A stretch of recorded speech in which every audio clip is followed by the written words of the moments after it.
Birth certificate या अपने माता का या पिता का देना पड़ेगा।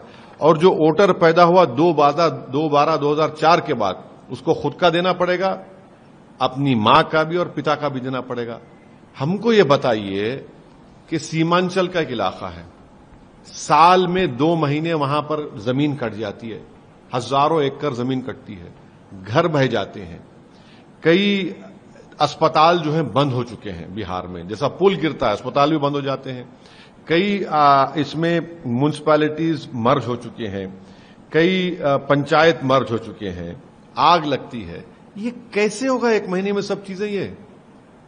और फिर हम अपने रिप्रेजेंटेशन में उनको हवाला दी है सुप्रीम कोर्ट के एक जजमेंट का, जिसका नाम है लाल बाबू हुसैन, जो सुप्रीम कोर्ट ने 1995 में दिया था। तो ये सब चीजें हम इसलिए इलेक्शन कमीशन ने ऑल पार्टी मीटिंग भी नहीं बुलाई।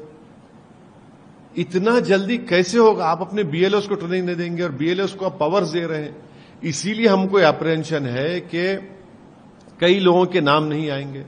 और सारी दुनिया जानती है कि बिहार के नौजवानों का पलायन होता है। बिहार का नौजवान पंजाब की खेतों में काम करता है, केरल के खेतों में काम करता है, मुंबई, हैदराबाद, दिल्ली की होटलों में काम करता है। कैसे होगा बताइए ये वहां? अच्छा, और कितने लोगों के पास ये सब डॉक्यूमेंट्स रहेंगे बताइए?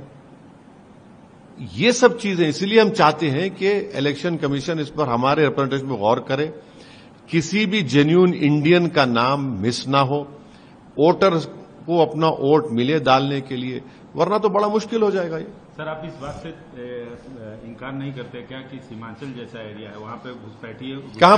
अच्छा, नहीं घुसपैठी है। बताइए कितने % घुसपैठी है? तो ये जो नहीं, आप कैसे मानेंगे आपकी बात को?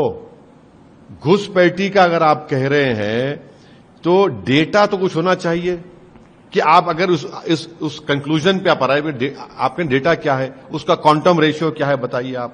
और फिर ईसीआई के पास इन डॉक्यूमेंट्स को स्क्रूटनाइज करेंगे, उसका डेटाबेस क्या है बताइए आप। देखिए 87 का आप कट ऑफ दे रहे हैं, 38 इयर्स हो चुके हैं। अगर घुसपैठी है तो फिर 2024 के चुनाव में घुसपैठी वोट डाले थे क्या?